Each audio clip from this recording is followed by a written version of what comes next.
Everybody loved the first History Mandela Effects video I made, so today we're checking out 17 more History Mandela Effects. So, what is the Mandela Effect? It's a strange phenomenon where a large group of people remember something differently than it is now. In this video, I'm covering a mixture of new examples, as well as ones I've covered in the past, combined into one massive historical sequel video for you to enjoy. Let's get started. Let's talk about Uncle Sam, the visual personification of the US government. He's a stern, older man with white hair, dressed in red, white, and blue. I'm sure you can probably picture him in your head. Well, today, I'd like to talk about the historical Mandela effect surrounding him. Uncle Sam is most famously known for his depiction in a 1917 recruitment poster, one that reads, "I want you," for US Army. This poster was a patriotic propaganda piece to get young men to sign up for the military. Here's my question for you. In this famous piece, Uncle Sam is wearing a hat. I want you to tell me what is on that hat. So many people online and in person remember that hat having red vertical stripes, but as of now, it's entirely white on top. The red stripes that so many seem to remember aren't there anymore. Now that you're looking at it, how do you feel about this hat? Does that look weird to you, or is this how you remember it? Now the strange thing about this hat is the number of times it's been recreated, but with those red stripes. So often, in fact, that it's perplexing how this ever came to be. The original doesn't have them, but copy after copy after copy does. It's a real mystery. What do you remember? The Mandela effect can seemingly change anything. Logos, artwork, and names are definitely troubling and weird, but when history gets changed or seemingly altered, that's the stuff that freaks me out the most. When so many people remember something one way, or history playing out a specific way, and now they're wrong, that's when it isn't such a funny thing anymore. So let me ask you, when was the first fax from a fax machine ever sent? I'm sure some of you are unfamiliar with this bit of trivia, and if that's the case, give me your best guess. The way history has played out is that in 1964, the modern-day fax machine was patented by Xerox, and the rest is history. In 1974, it apparently took 3 minutes to send a single-page fax, and by 1982, the average fax machine cost $20,000. So what's the historical Mandela effect? What happened? What changed? Well, in 1924, they were already sending fax messages, and it took 6 minutes for them to send. 1924 doesn't sound right, does it? Well, it gets weirder. That same year, in 1924, they were sending color photos through fax. And in fact, the ability to send photos over fax long distance was actually invented in 1888. Oh, but I'm not done. That's for long distance. The ability to fax photos over short distances was invented in 1880. And finally, the grand finale, the mechanical fax, also known as the electric printing telegraph, was invented in 1843 by Alexander Bain. So not 1964, 1843, 120 years earlier than previously thought. Here, so the first fax machine was created and the first fax was sent in 1843. Is that the history you remember learning? The Lincoln Memorial is one of the most iconic monuments in the United States. Since 1922, Lincoln is rested prominently in the National Mall in Washington, D.C. This massive statue is 19 feet tall and weighs over 175 tons. It's even been featured in a bunch of movies and TV shows, and was even the backdrop to Martin Luther King Jr.'s famous "I Have a Dream" speech. Needless to say, it's a very well-known statue and work of art. I've even been there myself, and it's pretty incredible to look up at. I bring all this up today because many people believe that this statue has changed, specifically Abraham Lincoln's hands. Here is what many people remember. Both hands were symmetrical, calmly resting palm down on the arms of his chair, almost as if he was going to use his hands to lift himself up. This is what so many people seem to remember, but as of now, that's not the case. His right hand is still relaxed, but his left hand is now a closed fist. Which one of these do you remember? Both being relaxed, or one relaxed and one closed? I unfortunately don't remember what it looked like when I saw it, because we were too busy dealing with a duck that had flown straight into the outer wall of the memorial and crashed to the ground. It thankfully survived, but was pretty confused for a bit. It was such a crazy thing to see, because it looked like the duck did it intentionally. Just random traumatizing things in DC. It's amazing though, that memory basically took over that part of our trip in DC. I really should have taken more photos. Anyway, let me know what you think. I've seen quite a few people arguing it's changed, so I really want to hear some new and fresh perspectives. Here's something that I find really cool about the Mandela effect. Once a topic has been affected by it, people tend to look closer into whatever that topic is. And when things are given a little more scrutiny, Oftentimes, even more Mandela effects are discovered within it, and this next one is no different. I've covered the Great Pyramids of Giza twice before in previous videos, so why not cover it a third time? When you think of the pyramids, what do you see? Mummies, tombs, pharaohs. What about hieroglyphs? Hieroglyphics written all across the walls. Well, it turns out there are no hieroglyphs in any of the pyramids of Giza. That's right, there are no hieroglyphs anywhere in the pyramids of Giza. There are in fact no hieroglyphs, no writings, no treasures, and no mummies ever found in the pyramids of Giza. This has apparently always been the case. What's next? There's 4 pyramids of Giza, there's 5 pyramids. Who knows? Can't wait to find out though. What about electric cars?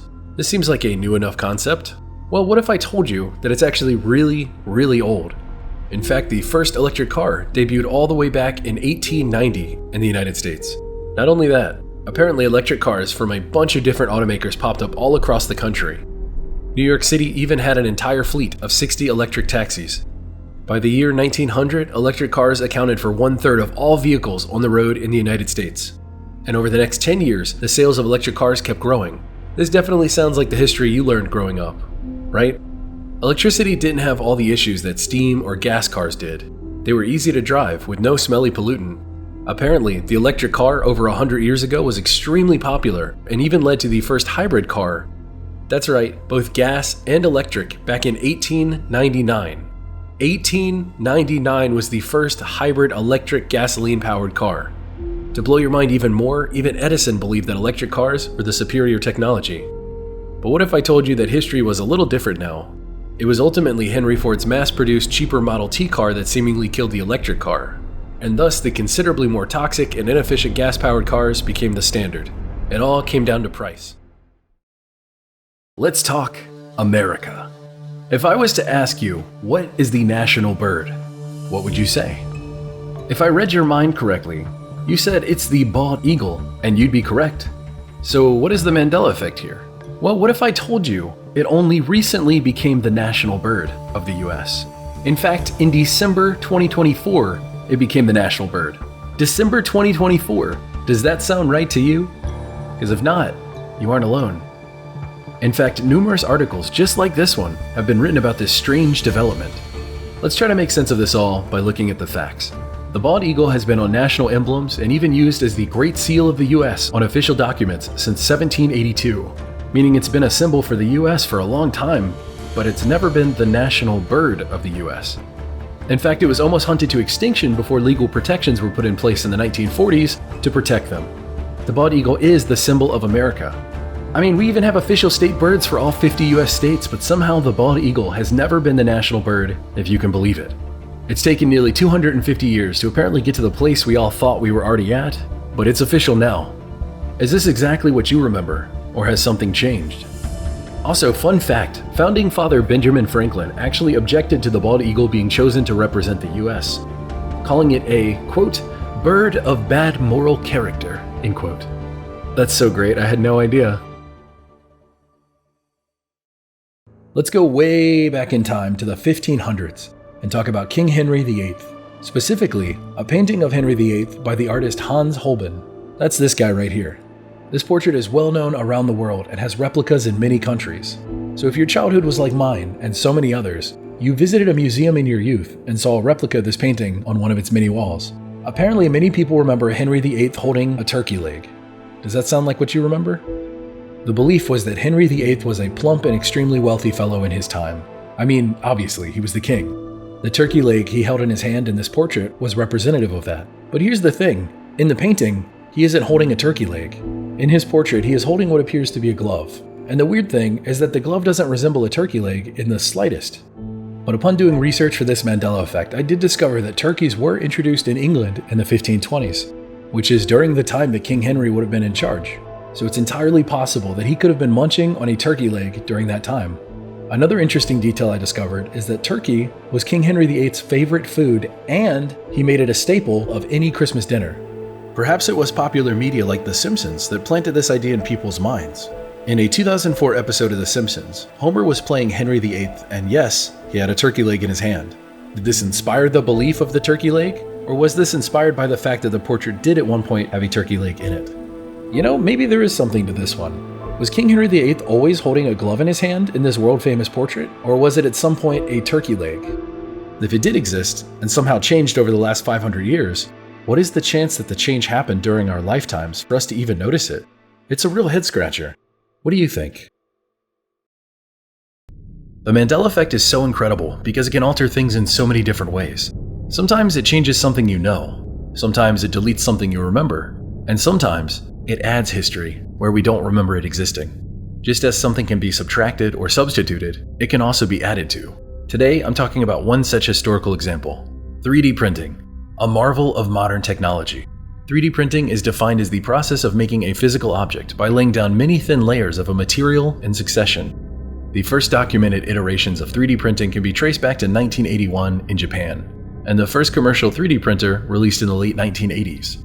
Today we even have 3D printed homes and buildings, which are strong, fireproof, and considerably less expensive to build than traditional houses. This technology has grown and evolved over the years, but its historical record has been set in stone. Or at least that's what we've been told. The earliest example of the concept of 3D printing was a short story in 1945 called Things Pass By. But that was just a concept. It was a fictionalized idea of what the far future could hold, and today we know it as 3D printing. Well, what if I told you that 3D printing actually already existed at this point in time? In fact, it had already been around for over a decade at that point. Does that sound right to you? In the 1930s, inventor William E. Herschel developed the wall building machine, a revolutionary device that could automatically pour, shape, and layer concrete, closely resembling modern 3D printing techniques. His machine used a gripper arm and mortar sprayer to precisely place concrete, and then compress the concrete between spinning discs, smoothing and solidifying each layer, just like how modern 3D printers create layers in plastic or resin. The end result are buildings constructed layer by layer, quickly, efficiently, and accurately. William Herschel even went on to found Herschel Laboratories, which is a company still in business today. I'm sure all of this sounds very familiar, right? How is it that most people believe 3D printing only emerged in the late 20th century, when a machine in the 1930s was already doing the same thing? This is nearly 100 years ago. My mind is absolutely blown away. How is it that the first real 3D printer was forgotten? Could this be another example of history being rewritten or changed? Or did this invention simply fade into obscurity until recently? I'll let you decide. Romeo and Juliet. Specifically that famous balcony scene in Act 2, Scene 2, where Romeo speaks up to Juliet saying, "But soft, what light through yonder window breaks? It is the east, and Juliet is the sun." Well, what if I told you there was no balcony in the famous balcony scene? It doesn't exist, and apparently never has. Many people recall the balcony scene when asked about the play, but the reason why is a real mystery. In the play, it is mentioned that Juliet appears at a window, not a balcony. But in nearly all forms of popular modern media for this play, she is shown on a balcony, not in a window. The scene itself is even commonly referred to as the balcony scene. So tell me, do you remember the balcony? Perhaps it was a creative choice made at some point in the production of a play or movie, and ever since then, that choice influenced nearly all media? Or maybe something changed. I never thought I'd start a segment off like this before, but let's talk about torture devices of the Middle Ages. Specifically, I want to talk about the Iron Maiden. Iron Maidens are one of the most notorious torture devices ever. It's an upright iron casket with outward opening doors that on the insides of those doors were covered in spikes. The idea is that a prisoner would be put inside of one of these, and then the iron door or doors would be shut. The spikes were short and positioned in a way that the victim wouldn't die quickly, but would rather bleed out over time. Absolutely brutal way to go. But what if I told you that this wasn't a real thing? And I mean it's real as in an object of fiction, but it was never used on anyone. And it didn't actually exist before the 19th century. The Iron Maiden is apparently considered a myth now. These contraptions apparently started popping up in historical museums, and that alone was enough to propagate this concept that they were real. Does that sound right to you? Apparently most torture in the Middle Ages was just being bound with rope. The idea of getting a confession before execution was to make sure that they didn't go to hell. But the weird misconception / Mandela effect / I don't even know what's going on anymore doesn't end there. Apparently many of the torture devices we all grew up learning about were fake. The Pearl of Anguish? Fake. The Iron Maiden? Fake. The Brazen Bull? Fake.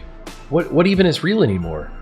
How can so many of us grow up believing one thing only for it to not only be untrue, but to also have never been true at all? And what's troubling to me is it feels like history is just constantly changing, all the time now. I feel like every once in a while you'd learn something, you're like, wow, I didn't know that, or wow, I used to think that, but it's actually this, but it seems like it's happening so often now, all the time. So what did you learn growing up about these things? And does what you remember learning match this seemingly new reality? Let me know. Let's check out an interesting update to an older Mandela effect that I've never covered before. Let's talk about the Ford logo. Many people don't remember the Ford logo having this strange curl at the end of the F. You can see it right here. But officially, it's always been there. This weird detail has been talked about and debated over for a really long time. People swear the swirl used to exist. Some will say, hey, look at this Ford key, it doesn't have a swirl. And then others will say, well, look at this Ford key, it does have a swirl. The argument goes back and forth, and they've talked about this for over a decade. Officially, and by that I mean Ford, the company, swears that the swirl has always been there, while others who remember differently have argued it hasn't. They even point to the signature of Henry Ford himself as proof that the swirl was not originally there. And hey, that's a pretty compelling argument. The Ford logo is indeed based off of Henry Ford's signature, and there isn't a swirl there. So now that you're caught up, let's check out today's update. Recently, I was doing some digging on this topic, and I found a thread talking about classic Ford wrenches. You see, back in the day, and when I say that, I mean over 100 years ago, when you bought a car, they gave you the tools to maintain it. Imagine that. Nowadays, you drown in debt for a Ford that spies on you, so it knows what targeted ads to play when you're stopped at red lights. No, I'm not joking. Ford literally holds patents on both ads that play when you stop and how it could eavesdrop on you to play targeted ads. This is the bad place. Anyway, I found images showing some of these Ford wrenches from 1917, and they indeed have the dreaded swirl. So yes, even with all the residue, counter memories, and Henry Ford's signature, the F in the Ford logo has apparently always had that little swirl. Unless the Mandela effect can also somehow change metal wrenches, or at least photos of metal wrenches, which is actually a super creepy thought.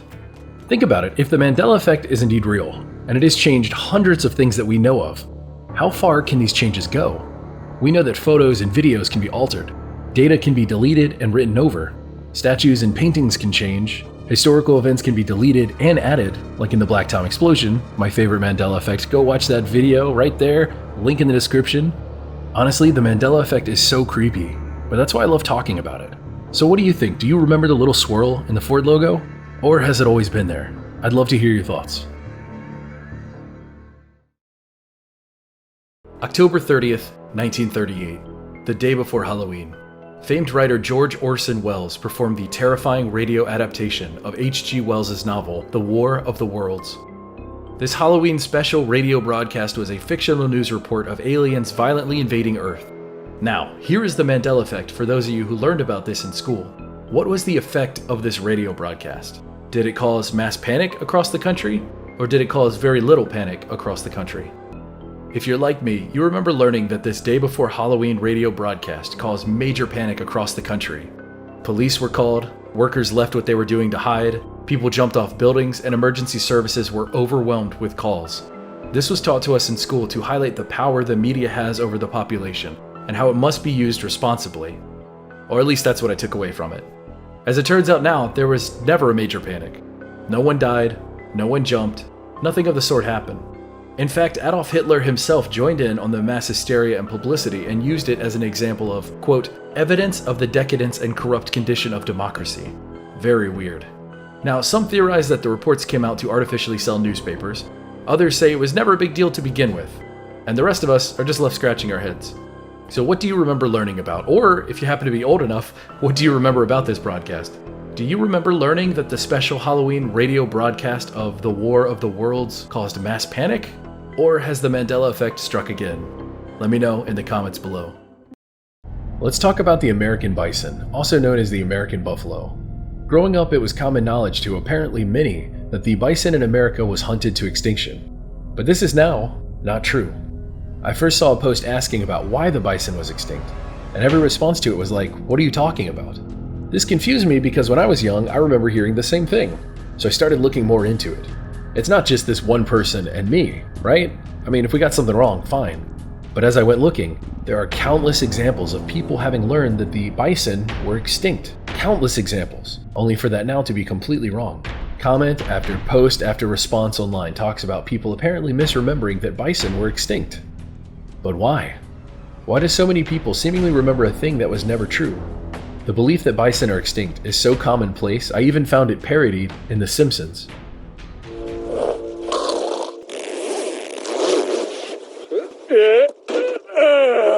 I haven't had buffalo in 6 hours. How about whipping up some buffalo sausage, huevos buffaleros, and some fresh squeezed buffalo J? The buffalo are gone. I think you shot them all.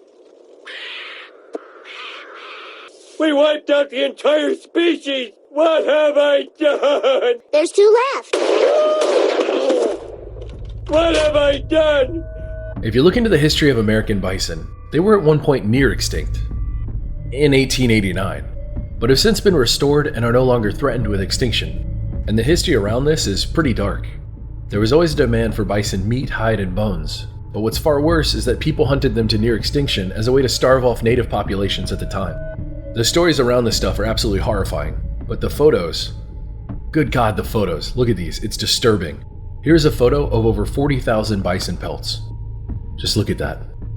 And even more disturbing is this mound of bison skulls in this 1892 photograph.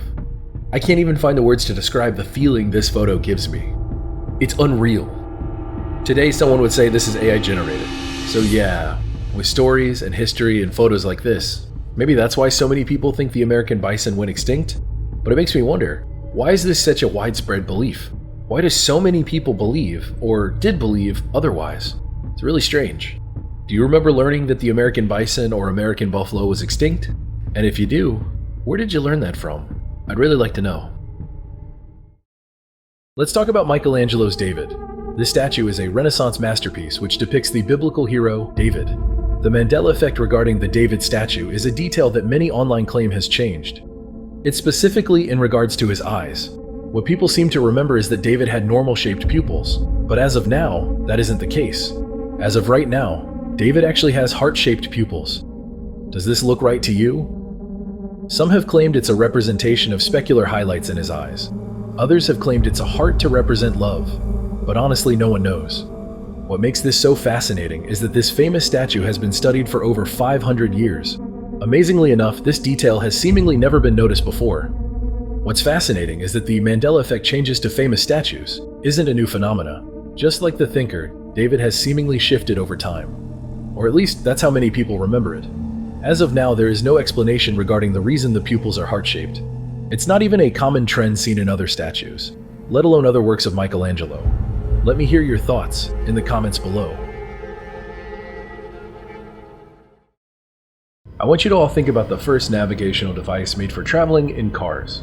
I know that was a very loaded statement, but follow me here. I don't mean opening a big physical map.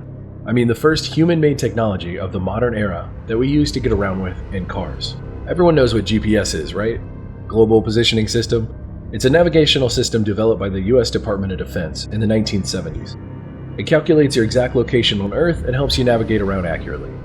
This technology became available for all citizens in 1995, and in 2000 it was no longer intentionally downgraded to the public. So everyone had access to the full version. That is, as far as we know, the truth, and that's the way the story has always gone. But now is where the Mandela effect comes in. Apparently the first GPS device was created in 1932. That's right, 1932. There was a device called the Inter-Auto, which is now the world's first personal navigation system for an automobile. This device had a scrolling map and connected to the car's speedometer to remain accurate. In fact, it's been compared to a modern-day Garmin or TomTom navigation device. It tracked your location in real time at an accurate speed as you drove along the road. Am I alone in thinking this is just unbelievable? It feels like an AI-created artificial history that's just too bizarre to believe. And yet apparently it's real, and it has always been real. Is this what you remember learning about? Has anyone ever heard of this before? And not only that, it gets weirder, somehow. Doing the research for this, I found out that there was a wristwatch version that you could wear while driving that did about the same thing. This thing was called the Plus 4 Wristlet Route Finder. Wow, that's a mouthful. And it came out in 1927. 1927, before the Great Depression. This wrist navigational device used tiny little scrolls that can be switched in and out depending on what route was taken.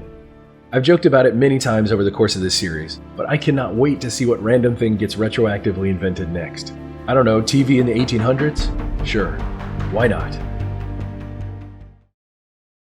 When you think of the American Wild West, what do you see? Cowboys, shootouts, horses, maybe some cacti, maybe a few saloons. I'm sure you can name plenty more. But what about camels? Do you think of camels when you think of the American Wild West? You know how much I love to talk about history seemingly changing on this channel, and today is no different. Did you know we had camels roaming the Wild West in America across the states of Texas, Arizona, California, as well as some in Alabama and Mississippi? Sure, why not? These camels were initially introduced into the American Southwest in 1865 when the US Army decided that camels would fare better than horses in desert-like conditions. It would take 5 days to do a loaded trip with a mule, but only 2 days with a camel. Also, 6 camels could do the work of 12 horses in 42 hours less time. There's also the fact that camels could travel carrying heavy loads in terrain that was too tough for wagons to get through. There were even multiple times that the camels found water when everyone else was dying of dehydration. They simply knew where to look.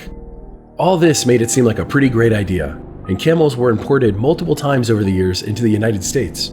But there were problems. First of all, they had a horrible body odor. It was written to be incredibly offensive to the nose and even scared away horses. Meaning they couldn't keep the camels in the same stable as horses, they required their own. The odor was so bad that on some Nevada routes they were even banned from traveling. Secondly, the camels had a nasty disposition and would spit cud when upset. Yet despite all of this, they mostly worked out. So the years passed, the railroads were built, and the camels kept changing hands. The mission they were needed for finished, and it was time to move on. Some escaped, some were freed, some went to California, some went to Mexico, and some somehow ended up in Canada. No, I'm not joking, look. And most bizarrely, in the hands of Confederate troops during the Civil War. Sure, why not? Take a look at this picture. Tell me that this was a real thing that actually happened. I swear our timeline keeps getting weirder and weirder. There was even a gravestone for one beloved Confederate camel. The most horrifying detail about these camels were the feral ones that escaped and terrorized random ranches in towns in the American Southwest. One coming to be known as the Legend of the Red Ghost, a terrifying monster that attacked and trampled humans, ate children, and stalked small towns. Who knows if any of that was true, but imagine someone who had never heard of or seen a camel before, and then a camel walks up. Think of the legends this would have created. Maybe this was always true, and the vast majority of us simply never learned about it. So my question to you, did we actually have camels in the Wild West and during the Civil War in America? It's more likely just some bizarre and mostly unknown history, but these days, I don't know what to believe anymore. What's real? What's fake? What's fact? What's fiction? Everything seems to be blurred today. There's realities and alternative realities. It's seemingly getting harder to pin things down. Sometimes it feels like the past is being retconned with these strange updates, but maybe life has always been weirder than we could imagine. Before we get to the next Mandela effect, be sure to subscribe to All Time 2 and All Time Clips. Those are my 2 other channels. New videos are on the way. When I ask you about skyscrapers, as in massive towers that seemingly touch the clouds, what time period do you think of? You're probably thinking modern times, maybe the last 100 years or so. I'm pretty sure you aren't thinking of the Middle Ages. Take a look at this drawing. This is a rendition of the town of Bologna, Italy, during the Middle Ages, and look at how it's filled with skyscrapers. Just look at all those details. While these massive towers don't compare to today's insane engineering feats, it's still absurdly impressive that something like this actually existed over 800 years ago. Between the 12th and 13th century, at least 3 Italian cities were dominated by these massive stone towers, some even reaching 97 meters, or 318 feet. The cities were Florence, Bologna, and San Gimignano. As the story goes now, these towers were built by rich merchants who wanted to display their wealth and power within these cities. But the actual reason has been lost to time. Some say they were defensive structures, others claim that they were hideouts during times of conflict. We really don't know. The construction of these massive skyscrapers took between 3 and 10 years to complete, and the total number of towers that existed back then has been debated for years. We have one historian estimating that there were over 180 towers based on real estate records. But the common number that is thrown around is between 80 and 100 towers. By the 13th century, most of these towers were destroyed or collapsed. Although there are still many that still stand to this day, and plenty of pictures of them. They're pretty amazing. The remaining towers became repurposed as prisons, residential buildings, or shops. Today, fewer than 20 of these towers still remain, at least in Bologna, Italy. But here's the weird thing. This isn't the first time that Bologna, Italy has had a Mandela effect. In fact, this is the second major one to come from that town. Pretty interesting, right? Here's that effect. The date is August 2nd, 1980. Today is the date of the Bologna massacre. On this dreadful morning, a time bomb placed inside of an unattended suitcase was left in the waiting room at the Bologna Centrale railway station. When it went off, over 200 people were injured and over 85 people died. The blast collapsed the roof of the waiting room, destroyed most of the main buildings, and even hit a train waiting nearby for boarding. This attack is known as the worst atrocity in Italy since World War II. Now, I bring up this awful tragedy because there is a fascinating Mandela effect attached to it. There is a giant clock on the wall of the Bologna station that stopped working at the exact moment of the attack. On the clock, it reads 10:25 a.m. Now here is where things get weird. Was the clock left at 10:25 a.m. in remembrance of this tragedy, or was it repaired right away? Thousands of people have gone on record as remembering the clock being left at 10:25 a.m. permanently. Newspapers talked about this and even photographs were taken. But now it turns out that it was repaired right away. And for 15 years the clock worked perfectly. In 1995, when it finally broke again, the clock was permanently set to 10:25 a.m. in remembrance of what had happened prior. So here's where things get weirder. An unbelievable number of people remember this clock being stopped all of those 15 years. So many, in fact, that scientific investigations were done to get to the bottom of this massive case of misremembering. This is one of the earliest modern examples of the Mandela effect. So early, in fact, that the term Mandela effect had not yet even been coined. The study showed that 92% of participants believed the clock had been broken the whole time. Not as in fixed right away, left on for 15 years, then stopped, but actually broken since 1980. 92%. Now, another 79% of participants claim to have personally seen the clock set to 10:25 a.m. And get this, that's 79%? That includes all 21 railway employees. An utterly staggering statistic. Now you're up to date on Bologna's two big Mandela effects. Oftentimes, where there's one Mandela effect about a certain place or topic, more are likely to follow. So going forward, keep your eyes on Bologna, Italy. I'm sure something else is going to pop up, and it usually doesn't take that long.